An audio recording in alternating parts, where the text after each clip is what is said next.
Hi, my name is Monte Tilgner with the Iowa High School Athletic Association. This will be the first of our training videos for our 7-man mechanics, which will be used for our semifinal and championship games in the Unidome. This can also be used for any crews who work with 7 officials the remaining part of this year or in the coming years. We're just going to take a look at the basic mechanics, not so much throughout the play, but this first one here is just general 7-man mechanics on a regular free kick.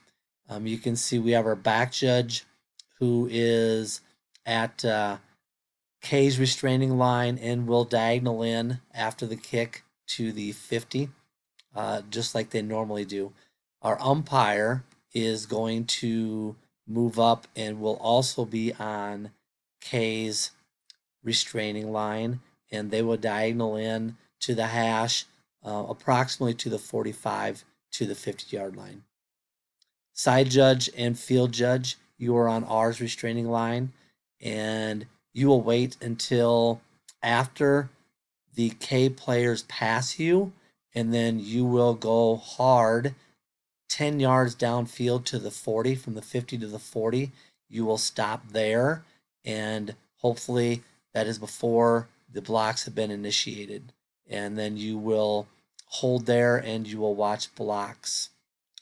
Back judge and umpire, like I said, you diagonal in. Back judge is the one who has the goal line on a long return. Umpire, you can let players cross your face and officiate inside out on a long run, but you do not have to stay ahead of the players. That's the back judge's responsibility. The line judge and head line judge, really, we would like to have all forward progress spots all the way to the other 2-yard line. So field judge and side judge, if you see a long return, you are going to try to stay ahead of that like you would on a normal scrimmage play. And the line judge and head line judge would be coming up from the backside and getting those spots.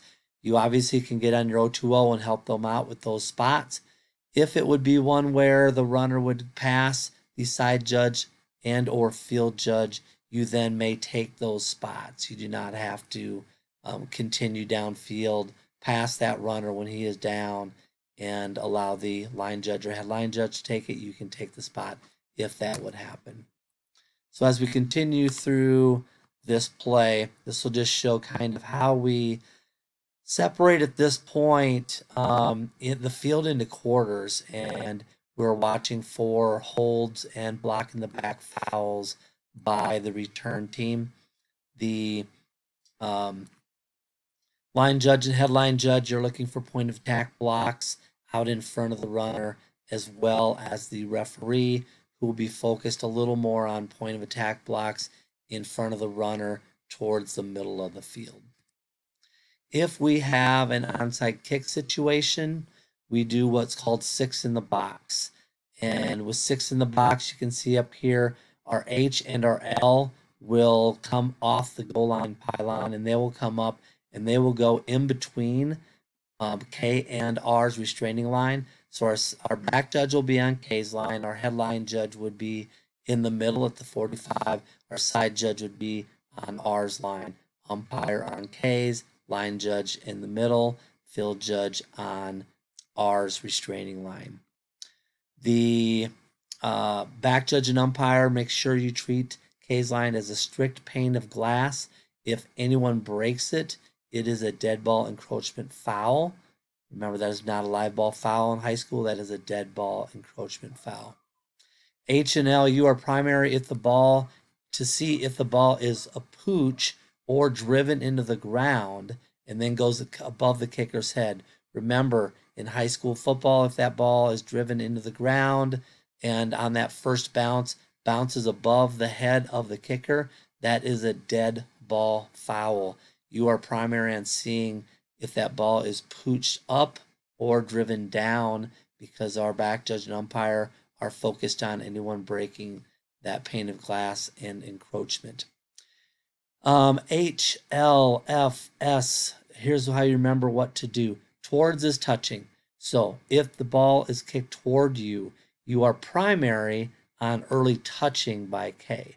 It doesn't mean you can't help on blocks, but you're primary on touching. H, L, S, and F away for blocks. In other words, if the ball is kicked away from you, you are primary on early blocks by K.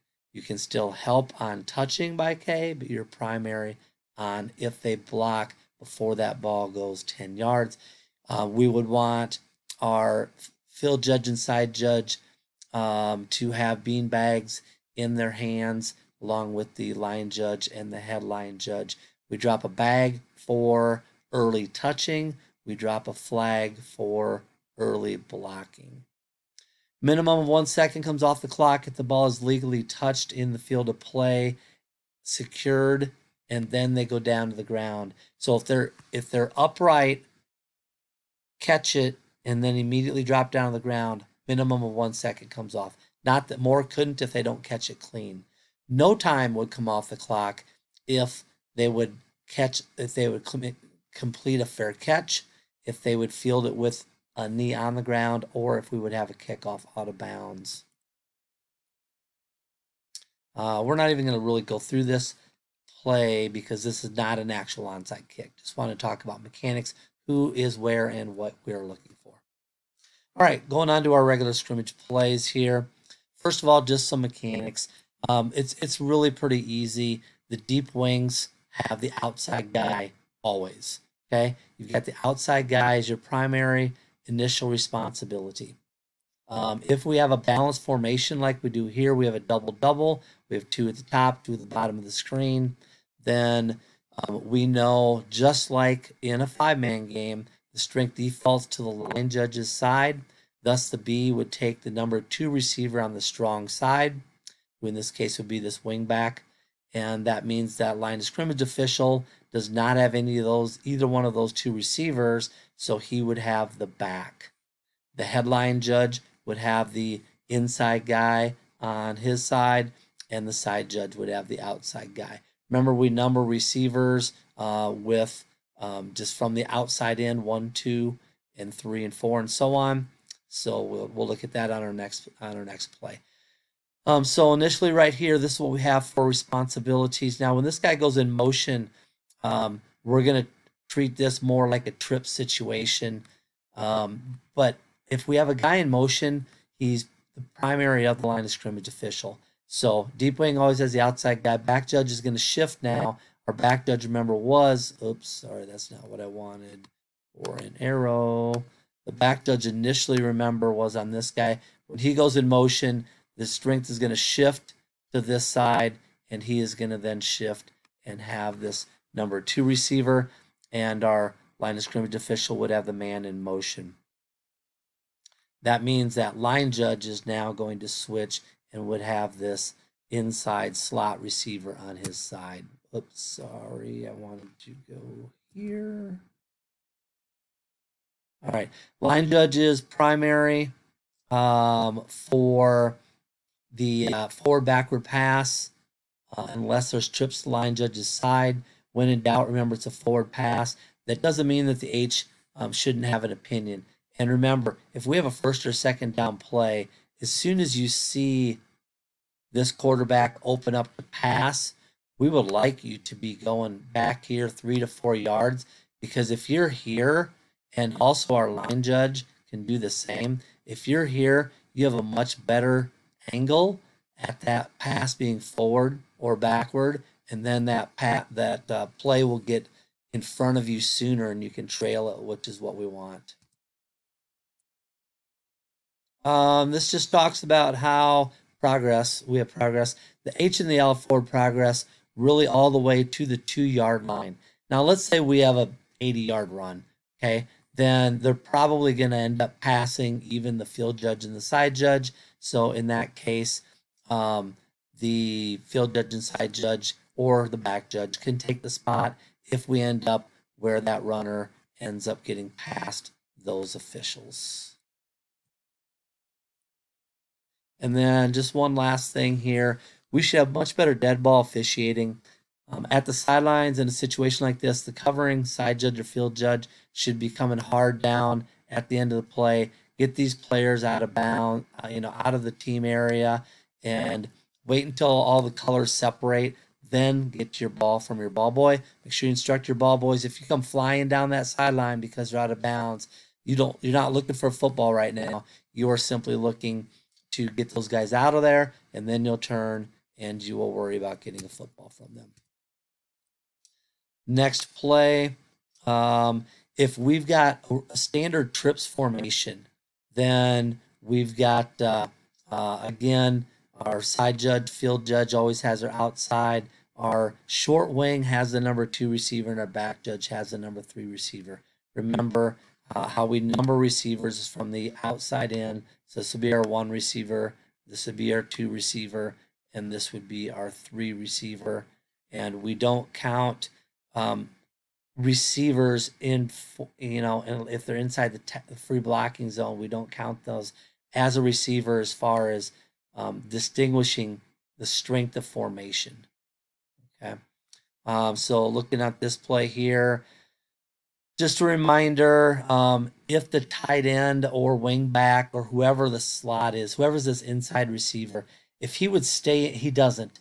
If he would stay in and help block, then we're immediately going to get off of him, and we're going to release him to our referee and our umpire for holding purposes, and we are then going to switch our back judge who initially was on him. Dang it, I want that to be an arrow. Sorry.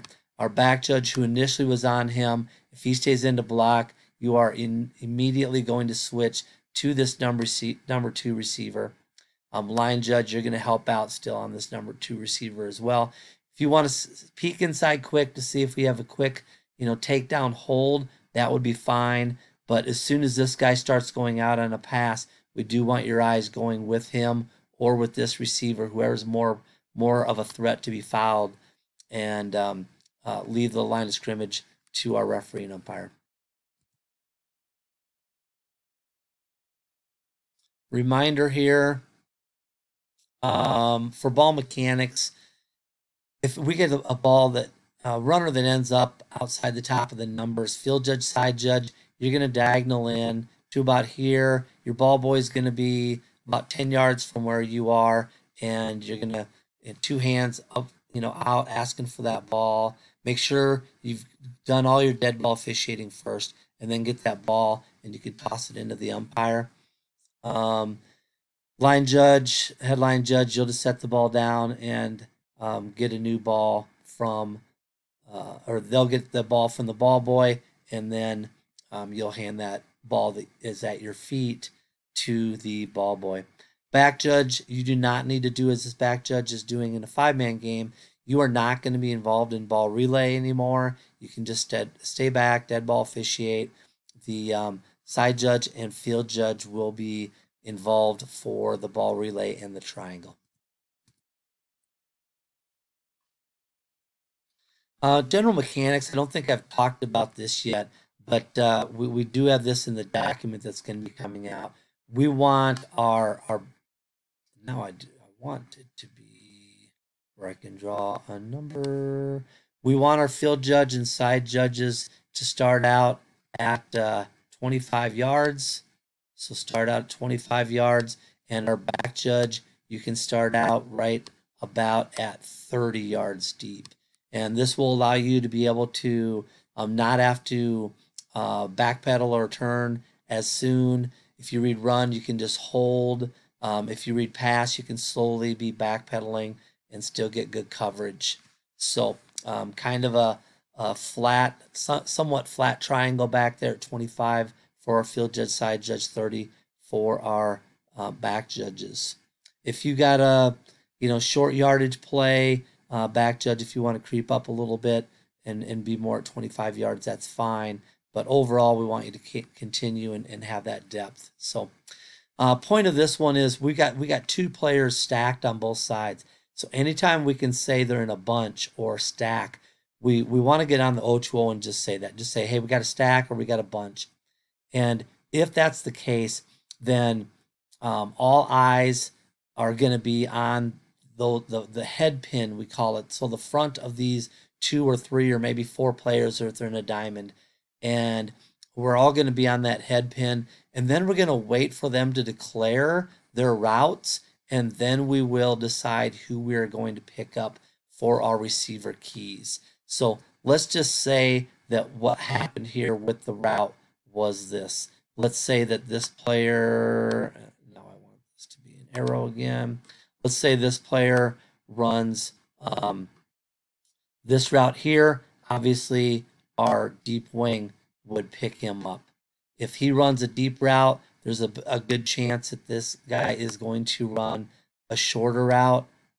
Maybe it's an in, maybe it's an out, and it would make sense then that our short wing is going to pick up that action. Same thing on the top of the screen. You wait for them to declare who goes short, who goes deep, and you adjust accordingly. The back judge in this formation would be over on this side, so he would also pick up this one receiver running a deep route. If we would have trips, then we would need to decide between the back judge and the field judge who is going to pick them up. And common sense would tell you that if you get someone running a deeper route this direction, the back judge would pick him up. Someone running a deeper route this direction or this direction, that the deep wing would pick them up. So it's really common sense when it comes to waiting for them to declare and who we pick up in our routes. Next, we've got, we should have much better coverage on OPI, on ineligible players downfield with 7 officials. So a few things to keep in mind. Right here on this play, back judge, you would pick up this guy going to the inside. That was your key. It was your initial responsibility. Pick him up, make sure he doesn't blindside block this guy right here, that he just gets a good seal block on him. With space between this receiver and this defensive back, deep wing, field judge in this case, we don't want you watching this guy run in space. You would also be on this action with the number 2 receiver, because the line judge has a lot of stuff coming at him. The line judge is going to be checking out forward-backward pass.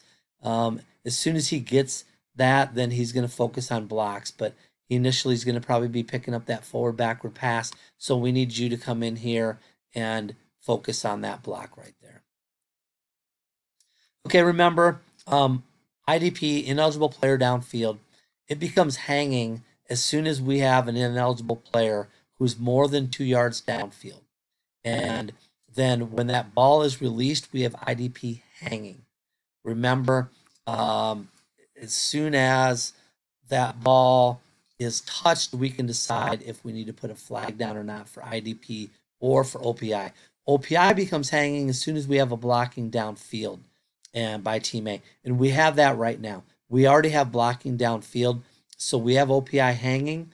And we have guys more than 2 yards downfield when this ball was released. They were more here then, but they've now moved to here. By the time the ball's touched, doesn't matter. It's where it is when that ball is released by the passer. But it doesn't matter because this ball is first touched behind our line of scrimmage. So that being the case, we do not have IDP. We do not have OPI. We had them hanging, but they're not a foul because that ball was first touched behind. If that ball would have been first touched like here, then we would have OPI hanging. We would have a foul for OPI. We would have a foul for IDP if those players were more than 2 yards when that passer released the ball. Now looking at a punt play. The field judge and side judge should be flat, meaning even with the back judge and about 7 yards behind the return man. The field judge and side judge will have outside KR players, usually called the gunners, until that ball is possessed by K. The field judge, side judge will then watch blocks and in front of the runner, and the covering field judge or side judge will have forward progress. The back judge has the return man for a fair catch signal until he possesses the ball, and then the back judge will transition to blocks ahead of the runner at the point of attack. Back judge, you do not have forward progress with a 7-man on a punt. You can come up after a fair catch. You can come up, but really this still is going to be the progress spot of our field judge and side judge. Okay. This shows us, when we're snapping the ball at the 40, 45, even the 50, we want our back judge, or we want our field judge, side judge on the pylons. And if the back judge comes up, because maybe that return man's at the 15, back judge, if you come up to the 5, that would be fine. We would still want the side judge and field judge to be at the goal line pylons on that case, not come off those until that is threatened. Okay. Field goals and tries. The side judge comes in to work as the second umpire. Both the side judge and the umpire will be at about 5 to 7 yards. The umpire will be a little more in the middle, but still on one side, and opposite the side judge. And he will have the snapper for snap infractions. This umpire is way too close. Even in a 5-man, we would want you to be back further. He's like, 2 yards. So, get yourself at 5 yards. But if this was a 7-man game, which this was, we would want our umpire to be back at about 5 yards, our side judge to be at 5 to 7 yards. And side judge, you should be about where that, where the player outside of the tackle is. Usually they have, an extra tackle in there. So, but where that personal protector is right here, you'd be about even with him. And umpire, you've got kind of the center and your side of the line. That's why you can't be so close. You can't really help out on a pull and shoot situation if you're that close. So be where you can see the snapper, but then take care of your side. Side judge, you're going to take care of your side. Field judge comes in from his side, and we'll have that upright. The back judge would slide over and have the other upright. Both wings will stay on the line of scrimmage and have their half of the line of scrimmage for enforcement fouls. And remember, when we signal, we step straight up and face forward. We do not angle out.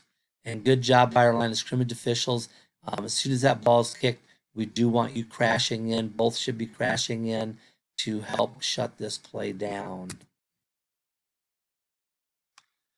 All right. Just some mechanic things here. Both short and deep wings should always go feet then ball on a sideline catch, no catch situation. So you can see another thing is if we're on first or second down, remember, we want our short wings to hold this line of scrimmage, especially if anyone's running a short route like this player is. We don't want you flowing down on first or second down on a short route. Okay, if anyone runs a short route, stay there. If we are in a third or fourth down situation, we still do want our third down flow, fourth down go. We still do want you releasing to that line to gain. Even on a short route, we want you to get that line to gain. As we continue with this, we're going to have a sideline catch situation. And again, if either of you have it for sure incomplete, that he's out of bounds, just signal incomplete and we're done. If not, if you've got it as a catch, you can nod your head to give kind of preliminary signal, hey, I've got a catch. Then if you both got a catch and he goes out of bounds, you're killing the clock and you've got a catch. Okay, but feet then ball, always. And good sideline communication if it's a tight one, but if anyone has it out of bounds, you just signal it out of bounds right away. All right, a couple things with 8-man. 8-man, if they're in a tight formation like this, we're going to treat this like a bunch because that's what it is. We got these two backs could go out for a pass. These two guys on the end could go out for a pass. So in that case, we're just going to wait for them to declare before we decide. Before we decide who we're going to pick up, and it's just common sense. The short wings, L and H, are going to take guys who run shorter routes to the outside. The field judge, side judge are going to take deeper routes towards more of the outside. The back judge would take anything more up the middle. And if they run the ball, it's really, really important that all deep three are very involved in the running game. Our field judge and side judge are going to work out in front of the runner, point of attack blocks, more from the outside in. So you're going to be looking, kind of this way for that point of attack block. And at the same time, our back judge is going to be taking more blocks from the inside out. So if we have two blocks, it would make sense that our short wing would take the one more on the outside, and our back judge would take the one more on the inside. Runs up the middle.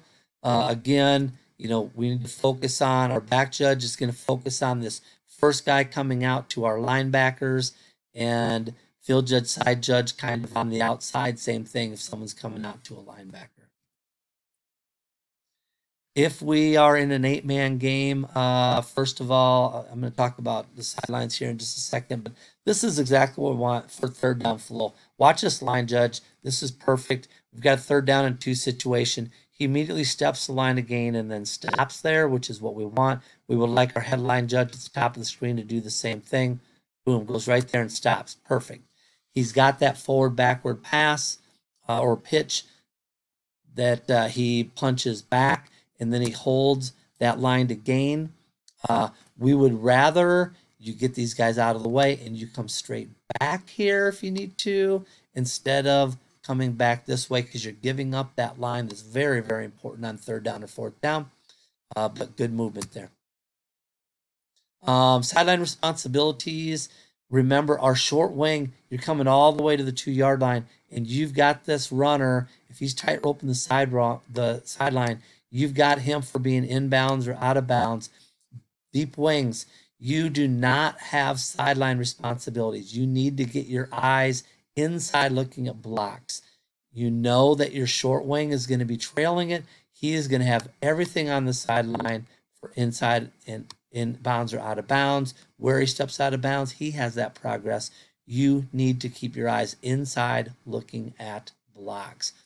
Note here, remember in the dome for your 8-man games, you're going to have yellow duct tape for the sideline. It's going to be just below the bottom of the numbers on the NCAA field. So that's something that you're going to have to adjust to a little bit, but you still have that sideline responsibility. All right. That is it. So we are going to have a person-to-person Zoom call with all the officiating crews that get assigned a semifinal or championship game. And Jared will be sending out when that Zoom call will be. And what we would like for you to do on that Zoom call is write down questions that you have after seeing this video, after seeing the document that's going to be posted online for our 7-man officiating crews. After seeing that document, after seeing this video, bring questions to that. Jared and I will be on with you. We will discuss those questions. We will answer your questions. If you have any plays that you would like to see, hey, how would we cover this? Or we were working 7-man on this game, and this was a play, and did we handle it properly or whatever? Just send those plays to Jared or myself, and we will have those in a folder, and we will look at those plays with all the crews who are working the semis or the championship games in that Zoom call. So that will be a heavy question and answer session that Jared and I will be there to assist you in 7-man mechanics and the games that you will work. If you have any questions in the meantime, feel free to send them to Jared or myself via email or text. But we will look forward to meeting with you via Zoom sometime in the next couple of weeks. Keep working hard and have a great game this week.